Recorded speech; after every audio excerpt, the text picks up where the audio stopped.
Here with world-class trainer Kevin Cunningham. I finished up another training session here in Las Vegas with Erickson Lubin and Jermell Clark. Big fight, obviously, especially for Lubin coming up in a couple weeks. What can you tell us about how this camp's been for Sebastian Fundora? Oh, this has been a tremendous training camp. We've been in camp we'll be in camp for 9 weeks, come fight week, and it's been a great sparring, just a peaceful, secluded camp, and he'll be ready to go. I know you've been calling for this fight for a while. There's obviously other fights you guys wanted too, but besides this just being called by the WBC for a mandatory position, which I think you've already fought for a couple times, were you surprised that the fight finally came together? Because it seemed like it wasn't going to happen before. Well, I mean, I would say I was calling for the fight. I think this is the fight that has been mandated by the WBC. So, this is the fight that's been made. Hammer takes on all comers. He don't duck anybody. He's been fighting some of the top 10 guys for the last few years, and so it's just another guy that we got to take care of en route to becoming world champion. Fundora, unbeaten fighter, very unique in that he's just so tall for any division really. But you've got obviously tall sparring partners for Erickson. But what can you say just about Fundora? A lot of people say he's a great offensive fighter, but his defense needs a little bit to be desired. Yeah, I mean he comes in tremendous shape.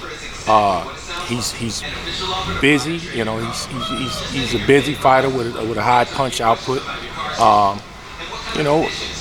There's a few flaws that I think we'll be able to exploit, and but you got to go in there and execute. So you can see whatever you want on tape and footage, but at the end of the day, the fighter has to go in there and execute. So that's what we plan on doing on April the 9th, is going in there and having a great game plan and strategy, and Hammer will be prepared to go in there and execute and put on a spectacular performance. And you wanted any fight here for a while. It took a little while for this to get put together. Just describe some of that frustration. I know there was a few months there where there's certain ideas that get tossed around, but nothing actually happens. Plus we had the pandemic, so everything kind of slowed down there for a little bit. Yeah, I mean, we'd like to be, a little more busier. I mean, I think young fighters need to fight 2-3 times a year, but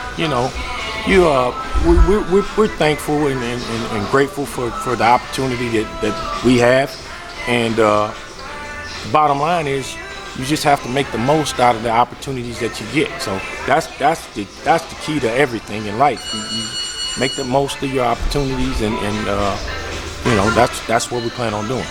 And of course, the mandatory is for Jermell Charlo's belt. He's fighting Brian Castano again coming up in May. What do you think of their rematch? Obviously, they fought to a draw here last year.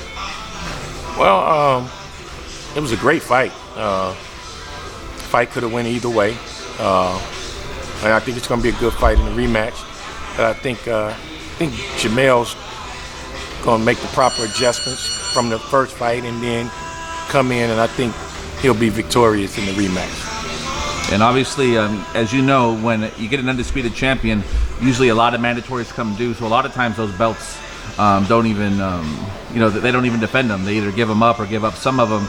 Do you anticipate being able to fight the winner, do you think? Or do you think that you may end up being elevated maybe? Who knows? I mean, I'm just focused on Fundora and winning the WBC interim title. And once he becomes interim, he could possibly, this fight could be for the WBC title, because, I mean, when you have an undisputed champion, he's got mandatories all over the place. He can't fight everybody, and, anything could happen, and, the winner of this fight could be granted the regular WBC title. So do you look at it like the division most likely is going to be wide open here in another couple months? Yeah, sure. And as far as the fight itself here, what can the fans expect to see out of Lubin and, in a fight against another great offensive fighter like Fundora? I mean, I expect Fundora to fight the way he always fights, aggressive, busy, coming in tremendous shape, and we'll be there to meet him and have an answer for whatever he comes with. We'll have an answer for it. So it's going to be a great fight. I'm expecting a high-action fight, a fan-friendly fight, and we'll be ready.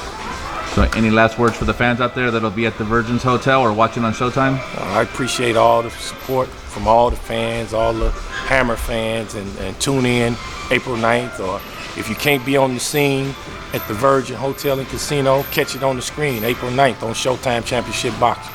All right, man. Good luck in the fight. All right.